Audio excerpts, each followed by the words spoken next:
Welcome everybody to our presentation today, or I should say our webinar. My name is Brandon LaRocque. I'll be moderating for you today. First, I'd like to thank Summit Partners.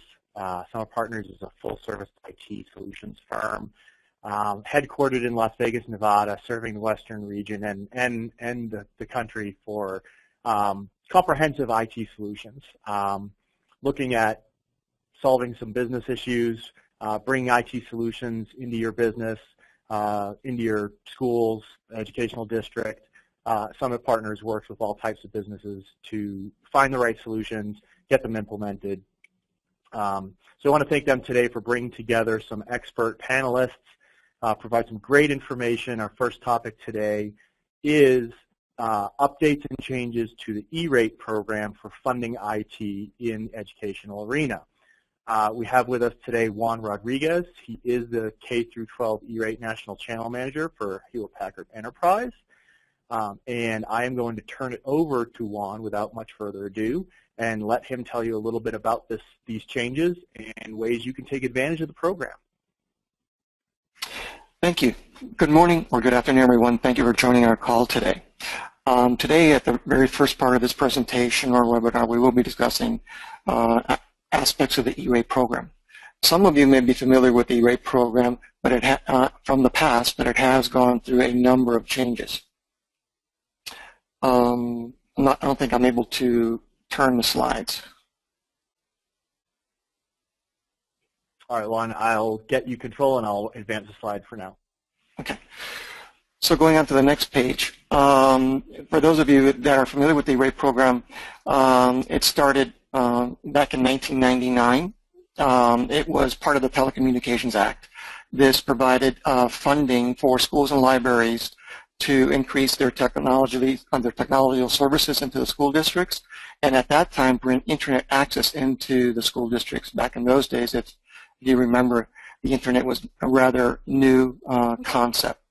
So the way that the dollars are brought together is it is a surcharge, if you will, on our telephone bills, our landline bills, our cell phone bills, and those dollars are brought together, and then that accounts for where the funding comes from. If you can go to the next slide, please.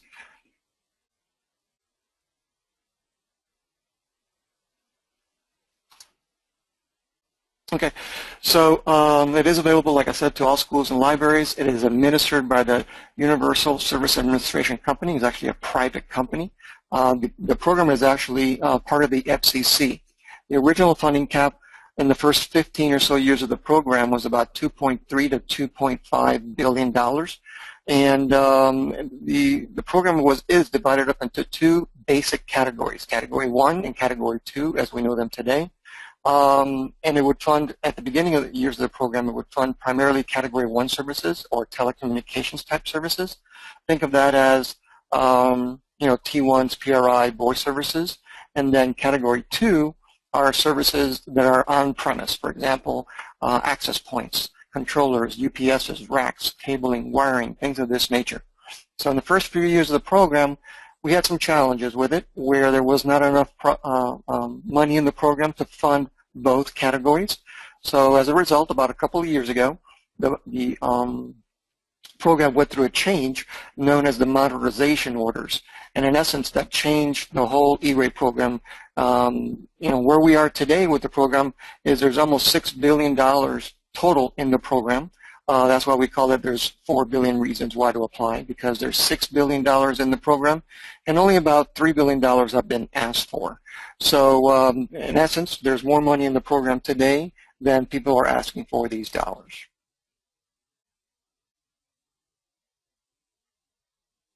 Next slide.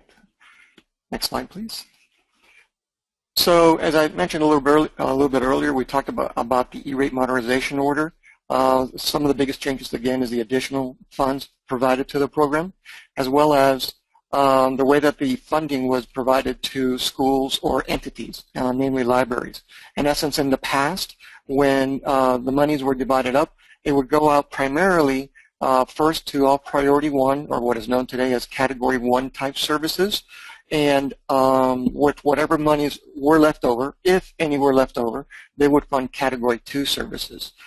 Historically, what would happen is that there would not be enough money in the program to fund those Category 2 type requests, and in essence, only historically, in about the first 15 or so, 16 years of the program, it would fund what we call only the 90% schools, those schools that had the most amount or resided in areas that were most impoverished, and the schools in the lower percentages did not see much in the way of Category 2 dollars. By the way, the way that the funding is divvied out or provided to schools and libraries is that it's based on the school district's free and reduced lunch program. Basically, the way it works is the more children apply for free and reduced lunch, that is, you're higher on the amount of subsidy or the percentage of funding that you can receive from the program. Today, for Category 2 type services, the highest you can receive is 85% of eligible products and services. So Juan, can you do me a favor and try moving your mouse and see if it'll assume control? I'm moving my mouse, but no. Okay, I'll advance for you. Yeah. So again, this is part of what we call the second report in order. All these documents are available online, or that will be part of the presentation, by the way. You can read into the granular changes of the program, but in essence, it basically says that, again, each child was funded, provided a funding of $150 per child, and that's multiplied around the number of children in a district, or an entity. So, for example, you multiply the number of children in the district, let's say 1,000 times $150 per child, and that is your pre-discount budget for eligible products and services. Then that number is multiplied against your free and reduced lunch percentage. So again, assuming that you're an 85% school district or entity with the highest level of funding, if you spend $150, the E-rate program will fund I think it's $127.50 of that purchase. So at the end of the day, the program is designed so that the applicants, the end users, have kind of skin in the game, if you will. So each applicant will have to purchase their non-funded or they're part of the request of the eligible products and services, and whatever is necessary that is not an eligible product. For example, typically end-user devices, laptops, PCs, things of that nature are end-user devices and are not funded by the E-rate program.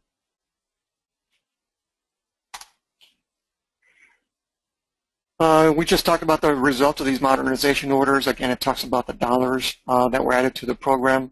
Those were adopted into the program now almost 2 years ago. We're going into the third year of that. Next slide, please. And the next one. So another result of the modernization orders is that what we call the eligible services list was dramatically decreased. In previous years prior to the modernization orders, the eligible services list, or products and services that would be eligible for funding, was about 62 pages long. It talked about not only the things that were available for funding, and all the permutations of it, but also things that were not available for funding. And as a result of the modernization order, the new eligible services list is basically 2 pages long. Some of the changes that occurred as a result of those orders is they minimized the funding for dedicated voice services. So on the Category 1 side of the house, for example, they started to minimize the funding for those types of services, 20% per year, until there would be no more funding for that particular dedicated voice service. On the Category 2 type side of the house, in other words, on-premise equipment, on the first year, they cut back the funding for voice-dedicated services such as PBXs, voice over IP, video services, distance learning, things of this nature were no longer funded in the program, because once again they wanted to focus all the funding towards the network and the wireless network on premise to allow children to use online testing or to be educated via the internet. This slide talks a little bit about the Category 1 services that we've already talked about, what are eligible, and the Category 2 services. And of course, we talked about some of the equipment, right? We talked about the wireless access points, the controllers, the UPSs, the racks, the cabling. Of course, and I didn't say it earlier, was the basic maintenance of those products is also eligible for funding. So long story short, you can buy a particular piece of equipment that is eligible and the maintenance contract that would require for it to be maintained in its working order over the next few years. This is a more in-depth slide of Category 2 eligible products and services. Again, switches, routers, caching, firewalls, UPSs that are dedicated to support those particular products are also eligible.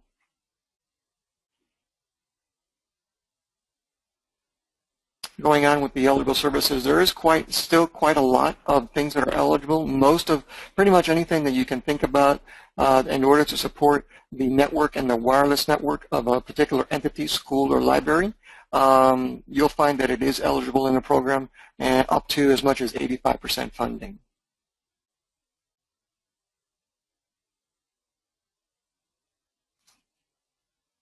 So the E-rate program has a number of steps, starting with what's called the E-rate Form 470. The E-rate form is a form that is created by the applicant starting on or about July 1 of any one particular year. That form is in essence think of it as a nationwide RFP, RFI, statement of work that the applicant would submit on the E-rate website and it requests service providers and partners to respond with, to their requests for products and services. That E-rate Form 470 must be posted for 28 days, allowing all service providers and partners to respond to that particular 470 and allow for the competitive bidding process. Once the 470 is posted, the applicants start to receive responses from the different service providers. The applicant then reviews those applications and decides which is the best service provider solution for their particular situation. Once again, that form has to be posted for 28 days before the applicant can enter into a contract with that particular service provider. On or about, once again, following the timelines that opens up in July of any one given year, the 470 window, if you will, is open till about February or March or so, and then in about March or April, the timeline for the Form 471 is then posted. The Form 471 is, in essence, the actual application for dollars from the federal government. In essence, it is a form that basically says, look, E-rate program, I submitted or I went through my 470 process. I selected, for example, Summit Partners as my partner of preference. I'm attaching a quote for the products and services that they will be providing, and I am an 85% school district, and therefore I'm requesting 85% funding for these products and services. Now, that, like I said, that goes into the E-rate program in or about March or April, and then it goes through what is the process of review of that application, commonly known as the application review or PIA review, Performance Program Assurance Program, where the auditors review these applications. So once they review the applications, assuming that there is no major issues, on or about July of any of the following year is when those applications start to get funded. Keep in mind that the E-rate program typical timeline is July of one year to June of the following year. That is your typical, and there are variations, but that is your typical E-rate funding year, what we call the E-rate funding year. So in July of that next year, applicants and service providers will start to see what's called a funding commitment decision letter. That is basically a letter from the E-rate program to both the applicant and the service provider that says, we received your application for XYZ product and services. You requested X amount of dollars, and we will fund X amount of that particular request. At that point, the applicant submits what's called a Form 486, and which is actually a confirmation to say, okay, we got the funding coming in, decision letter, and we're going to start with the application, with the installation or implementation process. From then on, it's your basic commercial or implementation scenario. The products and services are installed, and once they're completed is obviously the invoicing. The invoicing can be done in two ways. One is called a SPI format, and one is called a BEAR format. So the SPI format is where the applicant submits their unfunded portion of the job to the service provider. And for example, in an 85% school district scenario, the school district or entity would submit a purchase order or whatever vehicle they have to start the services of, let's say, the 15% they're out of pocket to the service provider to start the services, and the service provider would go back to the E-rate program once the job is completed and say, hey, E-rate program, we finished the job. Here's my certification from my applicant that it's done. I'm seeking my 85% balance, and in essence to make everybody whole. The other format is called the BEAR format, and now in the BEAR format, the applicant pays for 100% of the product and service and allows the service provider to start working the job sometime sooner rather than waiting for funding. When the funding really comes in, or when that funding commitment decision letter is posted, then the applicant can go back to the federal government and say, hey, E-rate, I did this job.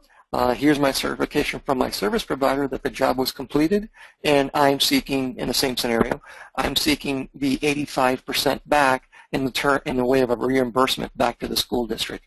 And these days, again, another change of the modernization order, those dollars go straight back to the school district. It used to be that it would go to the service provider, and then the service provider would cut a check to the applicant. That is no longer the case. Next slides.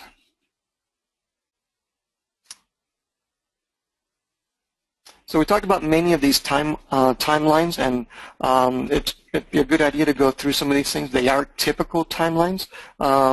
There are more than one, probably more than 10 scenarios that could occur to change some of these timelines. For example, if an applicant these days wants to install on-premise equipment, non-recurring charges, if they want to install equipment before they get funding, they can do that now, even before July 1. They can do it now as early as April 1.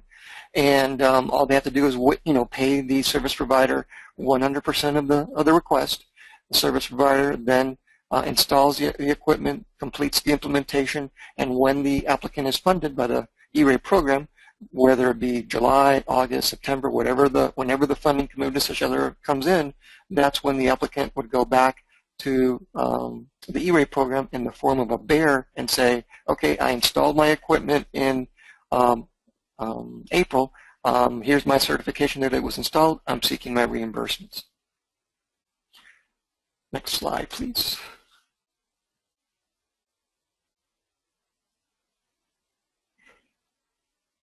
So here's some pretty good next steps. There are USAC training sessions that go on at certain times of the year, usually in the fall, and they're all over the country. Usually about 6 to 10 of them for the applicant side to instruct you on how to go through the E-rate program. I would strongly encourage you to visit at some of those presentations. They are free, and it's a great source of information, learning about some of the acronyms, learning about some of the processes, some of the timelines. I cannot recommend it enough. Please visit the USAC website. You can find that at www.usac.org. They have a great website. It provides online training for those of you who haven't been involved in the E-rate program in the past.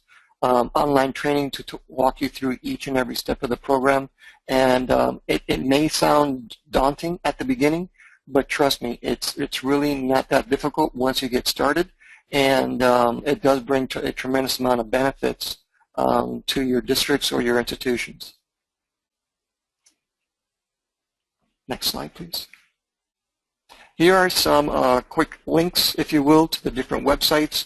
The USAC website we just discussed, the eligible services list, and of course we just launched and improved our own HP/Aruba E-rate websites, where it has a lot of great information on it, much of the stuff that is here, but also white papers and all sorts of things that are just are great for someone who hasn't been involved in the E-rate program at a large degree. I believe that a lot of the information there will be very, very beneficial. Please feel free to visit those sites when you have an opportunity to do so. Thank you again today for joining our call, and thank you for Summit Partners for inviting me to present on this call. I hope you do take advantage of the E-rate program. It is in essence money that is budgeted to your school districts or your entities, and I really can't imagine why a school district wouldn't take advantage of these type of funding. It is, I wouldn't say that it's free because it comes out of our phone bills, but it is a great source of funding for your school districts or institutions. Thank you once again. Thank you, Juan, for that presentation. A lot of great information in there. I know we covered a lot quickly. For those of you who attended, we will be sending out these slide decks afterwards for reference. Juan, we have a couple of questions from the audience. Wondering if you'd be able to field a couple of them. Sure. So one of the questions was, you went over a lot of sort of what are the eligible products, and there was a question, it sounds like a curiosity question. What are some of the typical products and services that you're seeing school districts request funding for? So typically, by the largest percentage, I can tell you that school districts are seeking funding for network products and wireless products. Across the nation, and I do, query many school districts across the nation. I think the last time that we conducted a survey, about 72% of school districts surveyed said that their wireless infrastructure was not robust enough to support online testing, BYOD, one-to-one initiatives. So many school districts and institutions are taking advantage of the E-rate program to upgrade those types of infrastructures in order to support those initiatives. Excellent. That's fantastic, because the second part of our presentation today is with Alan Emery from Aruba Networks, who's actually going to go over some of the products that Aruba Networks offers, and also many of which are E-rate eligible. So actually, that's pretty good to hear that that's a common thread for folks requesting funding. Related question. Can school districts get their equipment services from anyone under the program? Yes and no. They can get it from anyone, from any institution. When you say anyone, I'm assuming a service provider. They can get it from any service provider that is part of the E-rate program. Every service provider, when they enter into the E-rate program and get what's called a SPIN number, Service Provider Identification Number, they attest and agree to certain terms and conditions of conducting business within the E-rate program, which go into the timing of things and the things that are eligible, some legalese around that. So yes, anyone that is in the E-rate program can provide products and services. Got it. Okay. Let's see. Here's a good one. So if someone's going to launch down the process of getting E-rates funding, you had mentioned some first steps. Is there a recommendation for where they can get help? I know Summit Partners is a solution provider. HPE and Aruba Networks supply a broad selection of products and services. Is there a certain place that you go to get help with the process?